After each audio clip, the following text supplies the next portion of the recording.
Welcome back to our live stream. We just had a little 2-hour break, and we are back with Gabriel Cowan, who is a producer, composer, distributor, a little bit of everything. A little bit of everything, yeah.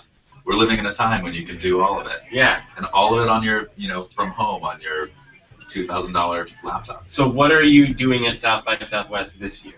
Is there a project that you're working with here? Or?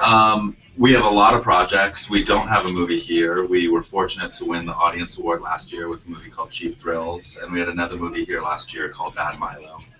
That we produced. Ken Marino? Yeah, exactly. Yeah. If you're in the mood for an ass demon movie, it's the one to go get. And it's just started streaming on Netflix, so it's available to all. When you say we had, what is your affiliation with those movies? What did you do on those? Were you a producer? I produced them, yeah.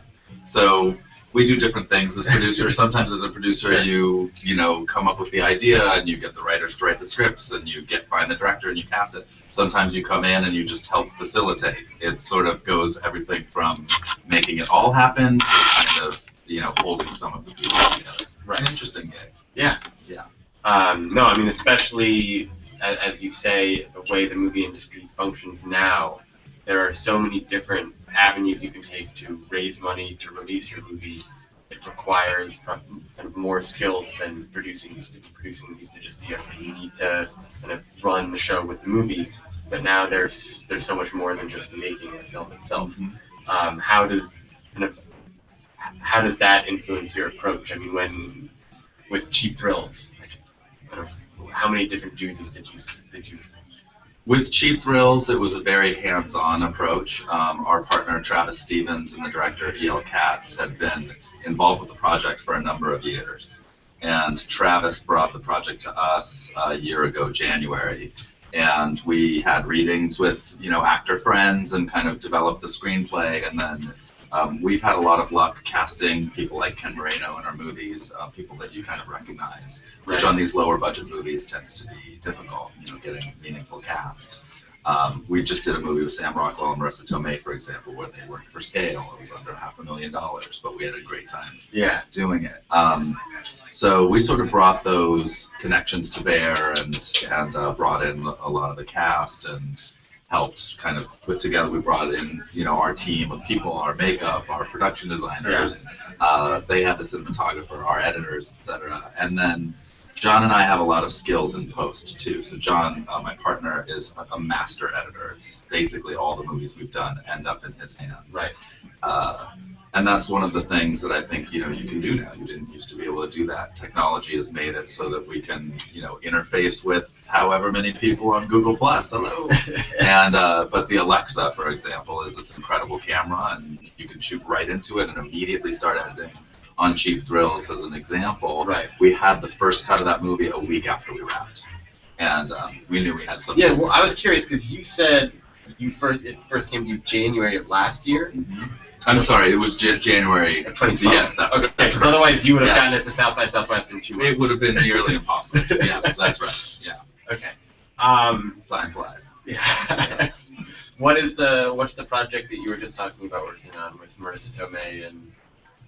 We have 2 movies premiering at Tribeca this year. One of them is called Loitering with Intent, which Adam Rapp of sort of playwriting fame, Red Light Winter fame, directed, and Marissa and Sam star in. It's a movie about 2 out-of-work actors that write a screenplay for themselves to star in and sort of run into their own limitations along the way. Right. Yeah. It's a little bit self-referential. It is a little bit self-referential, yes. And what's the second one? The other one is Courtney Cox's directorial debut. We work a lot with first-time directors, and I've known Courtney for years and years and years, but I hadn't seen her for 10 or 12 years, and about exactly a year ago, I ran into her at a party, and she said, "What are you doing?" I said, "Oh, I'm producing movies. I'm making movies," because I came from music. I played in a band with David Arquette. So she knew me as this long-haired musician. I had hair down beyond where I'm sure the audience can see, down to my butt, and we cut it on stage and threw the hair out to the audience, which was a big crowd pleaser. What was the name of the band? That band was called Year 2000. Year 2000, it's not a very good name, but the music was pretty good. What did you play? I played bass and guitar. And what kind of music was it? It was kind of a funk, like Beastie Boys kind of thing. Was David the one doing the rapping? David was the one doing the rapping and the singing, and we sort of all, I mean, we got to have some songs on those Scream soundtracks. Right. So, you know, I got a gold and a platinum record, which felt like a really That's big great. deal. We got to tour around. We played in Spain and in France. And So when was what was the lifespan of the band? That band was about a year, maybe 18 months. And at the time, it's funny because we had a documentary crew coming with us to Spain. We played in Spain for, I think, 3 weeks.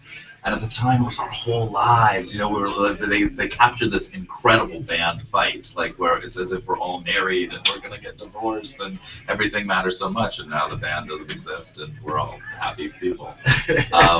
But so I reckon You still had the golden. we still got the gold and platinum Right. records to prove it. Yeah. And maybe a few tattoos. So I ran into Courtney at this party, and she said, "What are you doing?" I said, "I'm producing movies. I went back to school. I got a master's degree in film directing." She said, "Oh my God, I've been directing. I've been working my way up to being a director." She directed 10 episodes of her show, and then she did a Lifetime movie, and she felt like, I'm ready to do, and which I thought was really smart. It's not just an actor that was like, I'm going to direct. She's like, I'm going to work my way incrementally up to this. And she sent me the script, and I read it. Did she write it, or was it someone else's? A guy named Dave Flabat, who is a television writer, wrote like Desperate Housewives and a bunch of HBO shows, with Sopranos and things like that. Wrote the script, and I read the script, and I gave her notes, and I met with her right when I got back from South by last year. We had this incredible South by Southwest last year, and she said, "I want you to produce it." So now it's premiering in Tribeca. Cool. Who is in it? Sean William Scott, Kate Walsh, Olivia Thirlby, David Arquette is amazing in it. Rob Riggle is also incredible in it. It's a real ensemble piece. Yeah. Garrett Dillahunt, if you know that actor. Yeah. He's just so good. Yeah, and Sean William Scott is also, it's a real adult role for it. It's funny, Right. but it's not, it's the Stifler you've never seen. Yes. So, I mean, referenced having an amazing South by Southwest last year. What did you take away from last year and the movies that worked, and then kind of releasing from them? Kind of how is that influencing your approach now, either with these two movies or whatever you do after them?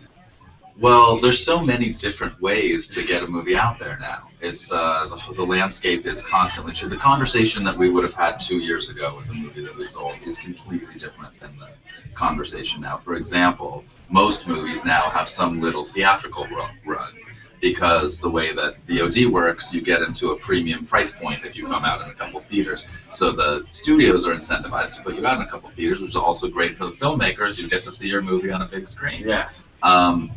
It tends not to work theatrically. Most of these movies don't make very much money theatrically. Right. They haven't figured out that model yet. It's hard. I'd imagine it's very difficult if you're only going to be in a handful of theaters to mobilize people, because you don't want to spend so much money that it renders it almost impossible to make it back, or you end up losing. That's exactly right. So Yeah. And it's a real risk, and they haven't kind of unlocked how to get the people to the theaters. Where are the indie fans? Where are the indie genre fans? Dramas are nearly impossible, unfortunately. Yeah. And I mean, there's so many great dramas playing right now at South by Southwest that are going to have a really hard time getting distribution. So how do you get people to the seats? But I think that's all changing too. Well, where do you see it going? Is it more in a VOD digital model where movies will just go out that way, or because like you mentioned that Milo's on Netflix? Where did it go? I think it was a Magnolia movie. It was a Magnolia movie, yeah. Yeah. So did it go into theaters for a little bit? We went into probably 30 different markets, and we had a little theatrical run. It was really fun, and Ken really supported the movie. I think he went everywhere with it, and he's amazing in the film. But ultimately, it all does kind of promote the VOD sales. Right. And that's how on the business side, how they've figured out to monetize the theatrical run. It's basically promotion for VOD. Right. That said, it does seem like things are slowly changing, leaning towards being able to get people into seats through social networking, through all the things you've been hearing about, through Tug, for example, is doing really interesting things. Is that an Austin-based company, or? I actually don't know. Oh. I wouldn't be surprised. I swear so Tug is a service where you can coordinate online. You say, okay, I want to see this movie, say at this theater, and see how many different people you can get to sign up for it, right? And if you reach a certain number, then it happens. Then it goes onto the big screen. So if you want to see The Breakfast Club with your friends, you get in touch with 50 of your friends, and suddenly you can see the Breakfast Club on the big screen, which is really a great thing. But also, if there was a way of mobilizing, and I think things, places like Indiegogo, where we raised a bunch of money for one of our movies, are places where you can build communities, and you can, the more that we build these communities, people do want to see indie movies. People want to see different things. I've seen, enough of Tom Cruise. I mean, I love Brad Pitt, but I want to see somebody new. So do you think, if you're looking at some of these smaller indie movies, that the solution is to try and continue mobilizing audiences to go and see it in theater, or to convince, like with the premium VOD, to have it be a digital-only release and do away with the theater, with, say, a drama that's going to have a hard time making money in the ArcLight? I think it depends on the movie. I mean, as a moviegoer, I love movies. I'm kind of a sucker. I cry in a lot of movies. Yeah. I, get sucked in. I love Frozen. It's like That's the second Frozen reference today, for the record. There's only one movie that came out or the only big movie that has come out last year that's come up in conversation. Twice so far? That's funny. But I do think that it's a question of, do you want to have a communal experience, or do you want to have an individual experience? And a lot of movies work really well if you're by. I love watching movies on Netflix. I just watched that show, The Fall. Have you seen that show? No. The Gillian Anderson. It's a BBC show. It's a sort of a psychopath show. It's amazing. And you sit there and you binge watch, and you spend your Sunday doing that, which is an individual experience. But then seeing something like I don't know. I liked Anchorman, okay, but that's an example of a movie where you go in, you see it with an audience, and you have that really fun time of laughing with a bunch of people and feeling like, oh gosh, should I laugh at this? And, a friend of mine, a guy named John Wyatt, started an organization called Cinespia. That's the Hollywood cemetery screenings. Have you gone to those? It's interesting. I have, and it's actually not interesting at all. I've meant to go several times, and I just never have, in part because the crowd is always insane. The crowd is insane. Yes. Yeah, so these are screenings that take place at a cemetery in Hollywood, California, called Hollywood Forever. It's on Santa Monica Boulevard, right by the Paramount Pictures, the famous studio. And yeah, they'll screen, over the summer, a different movie Friday and Saturday every weekend. And it's really fun to have a communal experience. The Breakfast Club, which I referenced earlier, is a movie that he played this summer. And there was places in the movie that I never knew were funny, because I always watched them by myself. But you see them with an audience, they laugh, and you hear people laugh, and then you go, oh wait, that's a great moment. So you get to have this totally different experience. Yeah, well, comedy and horror are definitely two movies where it's hard to imagine them disappearing from theaters, just because it's so much more enjoyable in a communal experience. And then, of course, as Hollywood studios continue to make these $200 million movies, those are never going to be best seen at home. Yeah. Well, the other thing that Hollywood Forever, which hopefully could be a model for the nation, as they say, is that you like the people that you're around. Right. Like, those people are all cool. Whenever you talk to anyone there, you're like, wait, you're awesome. This is a bunch of awesome people. If we could start to create that kind of experience online through things like Tug, and people go to the theater and they go, oh, this person is helming this experience. I know I'm going to have a good time, in that theater with those people. We could start to generate real dollars for little movies like ours. Yeah. Well, so have you, without going into too much detail, with the two movies you had that were so successful at South by Southwest, were they financial successes for you? Mm-hmm. Yeah. Both were great financial successes for us and for the financiers. But it is a thing for you producers out there. You really need to. I constantly am talking to producers who think that the $2 million space is the sweet spot. And it really isn't. It's the most dangerous space. Man back there shaking his head. Right, exactly. Yes, you've got the right idea. We should work together. $2 million is actually the most dangerous spot to be in. Between $2 and $8 million is kind of like the donut hole. Do not make movies at that price in general.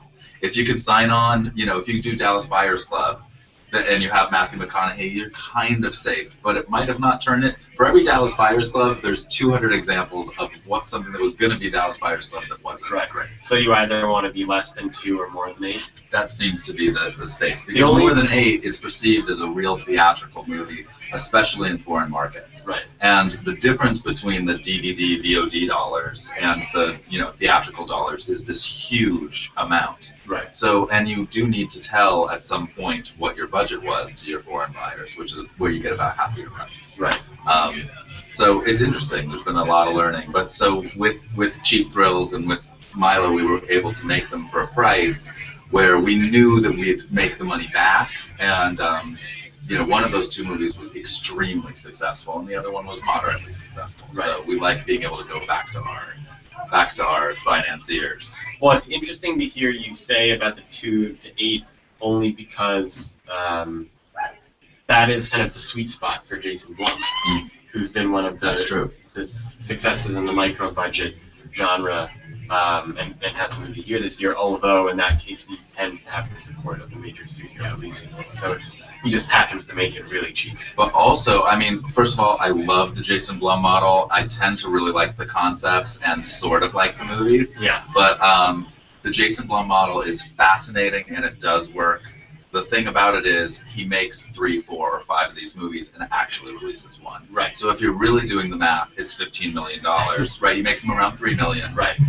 He finds his directors by saying you're going to have total freedom, which I think is why I feel like the movies could turn out a little bit better if there was more of a balance of editorial decision making. Right. Well, there are definitely some horror stories from the people who were on the set. Yes, right. Did you read that article last week? There was a really interesting. Yeah, there was a good article in the Hollywood Reporter, but I did read that, but I also have just heard from people who worked with him. Yeah.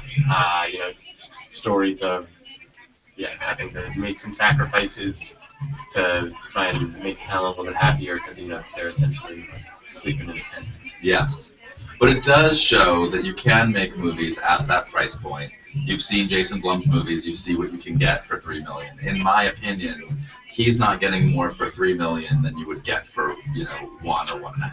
Right. Which is a safer place to be if you're not Jason Blum. I mean, Ethan Hawke was, he hadn't been doing much right at that moment. Like, it was the perfect moment for him to be doing these things. And he's been, between Sinister and and The Purge. Right. And then he's got his. And he's doing his Quality next one Before Midnight. Oh well, what? Yeah. Well, and then he's got his artistic, so he gets to feed his artistic side, and that's, by the way, what we do too. So I'm going to segue into the documentary we just did. Is that okay? Yeah, go for it. I started a screenwriting program for juveniles who've been tried as adults. So they're tried in adult court. Because they just commit a crime that's so They commit violent crimes. They lose their right to be a child. It's called losing your fitness. And a friend of mine, a guy named Ben Lear, an extremely talented young filmmaker, had the idea to do a fictive movie about how Alzheimer's is handled in prison, which was like immediately, whoa, wait, how is Alzheimer's handled in prison? So we were doing research and we found a bunch of friends that were in this community of people that were working with juveniles in juvenile facilities. Yeah. And once we started in there, it seemed like, wait, there's this need for these kids to have something that they can accomplish. And so I went to an existing writing program and said, hey, can I do something under your banner? They're called Inside Out Writers. They do incredible work. Can I do something under your banner where I'm teaching screenwriting to these kids? We'll write a screenplay, and then I'll go out and make the movie. And then they can show it to their friends and their family, and they'll have something that they've accomplished that'll be, hopefully awesome. Yeah. But even if it's not awesome, it'll be awesome. So they said okay, and I got to spend something like 12 weeks with these kids. We did 20 classes. Destin Creighton, who directed Short Term 12, came. Me too. He's such a great guy, and he makes the best facial expressions. He came to a couple of classes and worked with the kids, and really fell in love with the kids and their stories. And they wrote a pretty incredible screenplay, so we're going to be making that in about 6 weeks. So it's not a documentary, or it is a documentary? So we documented the process. It's one of those things. It's a sort of dialed down version of The Act of Killing, where there's sort of a movie within a movie. Did you see that? Yeah. Yeah.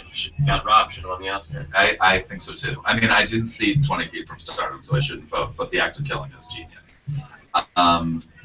So So anyway, they wrote this great screenplay. So the documentary is about these kids and about their lives, and really about the process of when you're in a facility like that, you have to be hardened. You can't express your emotions. I can't tell you how vulnerable I am because of, my mom or whatever. Right. But in writing, you have to be emotionally vulnerable. So the first 10 classes was really about creating a safe space where they could come in and they could tell us what was going on, and they could pull from their lives to create real moments. And then after about 18 classes, or maybe 16 classes, I brought some actors in. And the actors improvised these scenes that the kids had written, based on the emotional beats. And all of a sudden, the walls faded away. They weren't in prison anymore. They were seeing these scenes come to life, and they were going, oh my God, this is amazing. So hopefully we'll have that experience with this movie. Yeah. Yeah. So you've got that. You've got the 2 movies at Tribeca. Yes. Anything else? Yeah, we have a movie called crazy action movie that we did with the Bellflower guys. Did you see the movie Bellflower? I know it, but I didn't see it. So they have this whole community, this team called Cowan, and they're fascinating filmmakers. They are hardcore, and they raised $130 on Indiegogo. And came to us with this, right, exactly, right. It actually can happen. It can happen for you, too. And so they had $130,000. They came to us with the script. We said, you know what, this is great. We want to come on board. We developed the script for about 6 months and then cast it. And these guys are, the leads, but we sort of put David Arquette plays this crazy criminal in it. And, we had 100-person fight scenes lighting the streets of LA on fire, with 5 cameras with no permits. Like, we did the craziest stuff we've ever done on any movie. Crashing cars, lighting people on fire. It is going to be a bananas. There's a 7-minute side-scrolling, unedited fight scene like you used to see in the old 80s video games, like Street Fighter. We have an entire scene like that that's pretty exciting. So we're landing helicopters on cars. It is bananas. How did you do this for a reasonable budget? We're tricky. We, have a lot of post skills, and they are amazing. And you just have to plan it out. As long as you know just exactly the shots you need, there's movie magic. Yeah. Cool. And it's, what Roger Corman used to do is a big inspiration, because when you take what he did with his movies and you apply all of the modern technology techniques, you can really make something that feels real and special and can live in the world of, bigger budget action movies. Right. But I think there's probably 3 or 4. Oh, we just did a movie called A Conspiracy on Jekyll Island with Anna Sophia Robb and Vinnie Driver and John Leguizamo, who was in Chef last night, which I thought was a really good time. Did you see it? No, I got in this morning. Yeah. So go see Chef, go support independent cinema and, Jon Favreau's non-Iron Man work. But so John Leguizamo's in it, Mary McCormick, and it's kind of a political thriller. So we just did that one as well, and we're working on the next batch. We go into production on the next one, which is called 400 Days in 2 months. So we're just casting that now. So really, I don't know if you have a Twitter account. I didn't find it when I looked. I don't know if you have a Facebook. Probably follow this guy because it sounds like he should have 5-10 movies for you in the next 18 months. That's right. At NAA Films. At NAA Films. Or do I just say NAA Films? I'm not very Twitter savvy. It's at NAA Films. Yeah. That's us. Thanks for coming by. Thanks for having me. Yeah. This is great. Yeah, absolutely.